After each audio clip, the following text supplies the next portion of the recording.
yanayohusiana na masala ya walimu na hao ambao wamechukua dhamana ya kutaka kuwasaidia walimu wa madrasa, nitawafuatilia. Yani wawasaidie kweli, isiwe limefunguliwa taasisi watu wanapiga mzigo, mambo yanaingia, watu wanadai huyu bwana kakaimisha, tuashaanza kuingiza kushughulika na ugavi wa watu. Hapana, hao walimu wameshadharauliwa sana, sitaki wadharauliwe katika mikono yangu.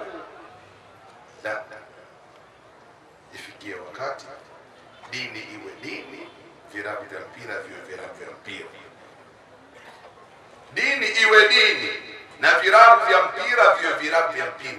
Yasichukuliwa ya virabu vya mpira vikatiwa kwenye dini. Hizi nyoyo zetu zinazosema sisi tunafuata dini ziko sawa? Sasa ni muda wa kumsikiliza kiongozi wetu, shekhe wetu, Sheikh Abbas bin Sheikh Ramadhani, ili naye atueleze chochote katika hadhara hii, na huu ndio muda wake. Tafadhali mashukuru.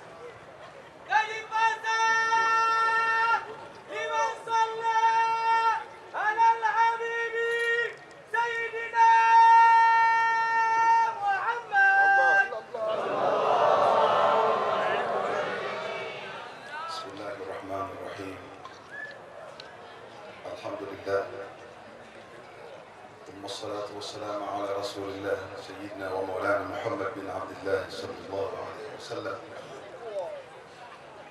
قال سبحانه وتعالى في محكم تنزيله: لقد كان لكم في رسول الله أسوة حسنة. لا إله إلا الله العظيم الحليم. لا إله إلا الله رب العرش العظيم. لا إله إلا الله رب السماوات ورب الأرض ورب العرش الكريم. Watukufu wa Islam mliohudhuria katika hadhara hii, wengi wenu na bashasha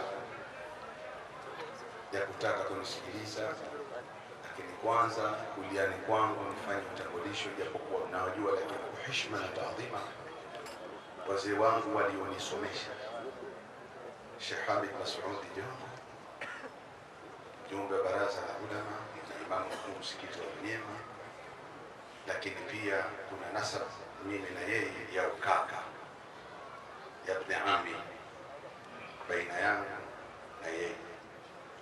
Talib bin Ahmad mwalimu wangu, Sheikh Ali Mbwera, Sheikh Muhammad Musoma, Sheikh Muharram Mziwanda na mashekhe wa Sheikh Simo na mudir wetu yuko hapa, shekhe wa mkoa, lakini bila kumsahau mzee wetu,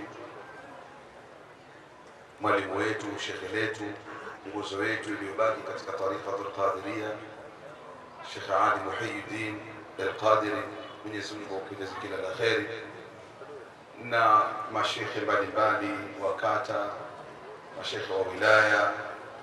Mniwie radhi kwa sababu ya muda umekuwa mzito sana, na hapa kuna mahala nikitoka ninakwenda, ndio ufanye kazi ya khairun nas anfa'uhum linnas, ndio kazi yenyewe ya kupewa nafasi ya uongozi, ndio inapoanzia hapo mitihani yake na uvumilivu wake.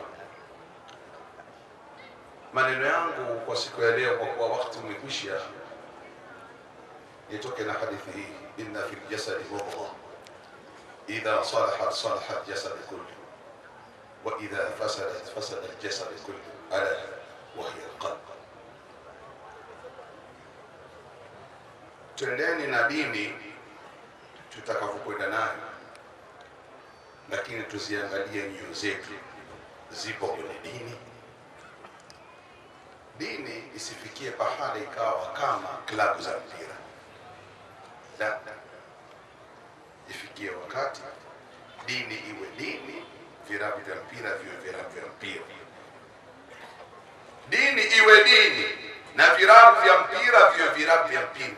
Yasichukuliwa ya virabu vya mpira vikatiwa kwenye dini. hizi nyoyo zetu zinazosema sisi tunafuata dini ziko sawa? Katika maradhi makubwa yaliyokuwepo ni nyoyo, kusalimiana kwa kinafiki, heshima za kinafiki. Tufike mahala vitu hivi tubadilike, tuviache. Kama kweli unampenda mtu, mpende kweli, hakika yake. Kafanya jambo lolote, mwite pembeni, utamwambia hakuna neno. Mnapendana, pendaneni kweli. Mnaheshimiana, heshimianeni kweli. Masala ya kuheshimiana, kupendana kiusanii ndio aliofikisha mji wa Dar es Salaam hapa. Ukweli hakuna, kupendana kweli hakuna. Kidogo tukirudi nyuma, nilikuwa nikiwa mdogo, nilimuona namna gani baba yangu alionizaa akitumikia mashehe zake. Lakini bali insanu ala nafsihi basira, naiuliza nafsi yangu mimi kama Abbas, yale aliyofanya mzee wangu mimi nishafanya hata robo? Idha kunta fi amrin fakun fi, katika huo wema niliouona nikaurithi kwa mzee wangu, najiuliza nafsi yangu kwamba nishafanya hata robo? Kila nikitazama nafsi naona sifanya chochote alichokifanya kwa kadri alichokifanya mzee wangu. Islam, nafsi. Mwenyezi Mungu azitengeneze nafsi zetu, tuwe kweli, tuheshimiane kweli, tupendane kweli. Dini itasimama, dini itasimama, itakwenda vizuri na kila kitu kitakaa vizuri. Lakini failure to do so, ukiwa kuna mambo ya kuongopeana, heshima za kuongopeana, ndani mtu una chuki na mwenzako, halisimami jambo lolote katika mji huu. Maneno yangu yanatosha sana, nilikuwa na mengi ya kusema, lakini maudhui yangu yamebadilika hapa baada ya yule rohani wangu wa kibada kuja. Lakini hasa nilikuwa nataka kuzungumza maudhui hasa ni kwamba ni namna gani walimu wa madrasa wanavyodharauliwa. Kama kiongozi ambaye nimetumwa kukutumikieni, na inshallah milango iko wazi, mimi ni mtumwa wenu, wala sio bosi wenu, wala sio kiongozi wenu mkubwa wa kuwa labda na jambo kubwa mbele yenu. Hakika ninakwambia, mtabeba viatu vya mtoto mdogo, mtabeba viatu vya ustadhi, mtabeba viatu vya imamu, yoyote mtabebea kiatu chake, wala msipate tabu na mimi kabisa. Nimeletwa kwenu nikutumikieni, wala siwe juu yenu. Lolote lile la dini, karibuni tushirikiane kwa levu ya aina yoyote, isipokuwa tu wama tawfiki illa. Niombeni dua sana niweze kutekeleza haya niliopewa kuyafanya, kusimamia masala ya Waislamu katika mkoa wa Dar es Salaam na jamii inayoishi katika mkoa wa Dar es Salaam, wasiokuwa pia na Waislamu wako katika haki ya mia kuwatekelezea haki zao. Kwa hiyo mniombee dua. Hakuna mtu yote anaweza kuifanya jambo likanyooka kwa ujanja wake au kwa umaarufu wake au kwa kuwa kwake mtoto wa mjini bila ya taufiki ya Mwenyezi Mungu. Na pia mtuombee dua kwamba nyoyo zetu zitingamae na uchamungu wa kweli, so uwe uchamungu wa acting, kwamba ukisimama kwa watu wakuone mchamungu, lakini si mchamungu wa kweli, pia utadondoka. Shughuli hii ni kubwa sana ya kutumikia watu. Nichukue nafasi hii kukushukuruni sana watu wote katika hadhara hii. Mwenyezi Mungu akujazeni kila la kheri. Lakini hayo yanahusiana na masala ya walimu na hao ambao wamechukua dhamana ya kutaka kuwasaidia walimu wa madrasa, nitawafuatilia. Yani wawasaidie kweli, isiwe limefunguliwa taasisi, watu wanapiga mzigo, mambo yanaingia, watu wanadai huyu bwana kakaimisha, tuashaanza kuingiza kushughulika na ugali wa watu.